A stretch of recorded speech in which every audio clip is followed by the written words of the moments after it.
One of my favorite books is by Robert Greene, The 48 Laws of Power. I highly recommend everyone read this book. Now, I know that in our culture we don't like to talk about power, but power exists everywhere.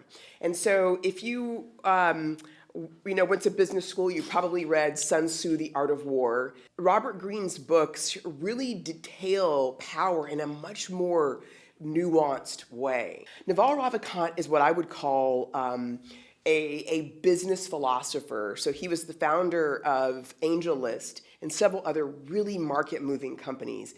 And he is, I guess, similar to me. Is I would aspire to be like Naval, but an entrepreneur, but also interested in philosophy, religion, spirituality, faith, and a lot of other things. And so I love this book because it has some really simple principles.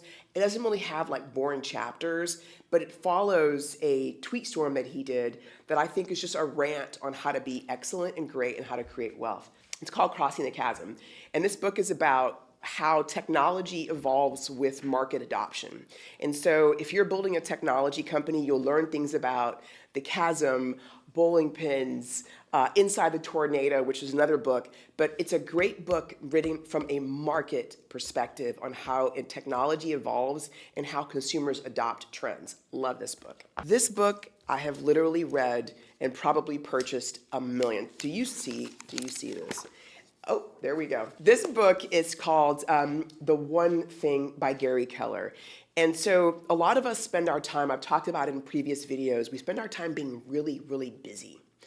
But what this book really goes into is the fact that in most cases, when you feel you're busy and you're running around in your startup and you're trying to solve all these problems, in most cases they relate to one thing. I can remember I was early in my career, and I was running a tech-enabled services company that I'd founded.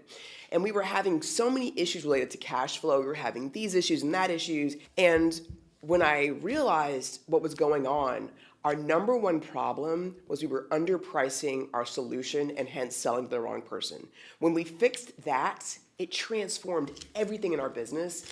And so in most cases, when you're busy, when you're putting out fires, when you're struggling, it's related to one thing, and this book helps you isolate and only focus on that one thing. This one comes literally out of nowhere. If you know me, you know that I really think a lot about manifestation and how to sort of visualize creating things and making things happen in your life.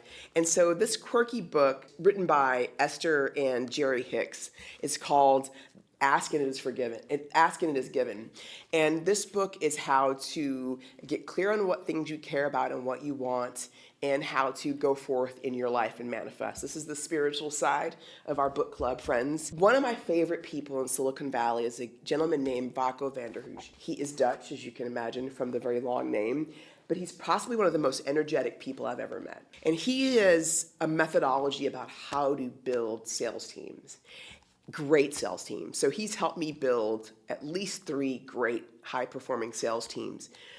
But he has a series of books that go into the methodology for how to hire, motivate, compensate, organize, and focus the time of sellers. And I just think that when you're building a really big company, how you go to market is how you stay alive. And so I can't recommend more a series of books and a thought partner than I can in Jocko. And so this is one of his earlier books. And so this book is called $1 Trillion Coach. Bill Campbell coached and mentored some of the greatest in Silicon Valley. And I just love the way that this book gives practical advice about how to make things happen at scale. I love this book, highly recommend it.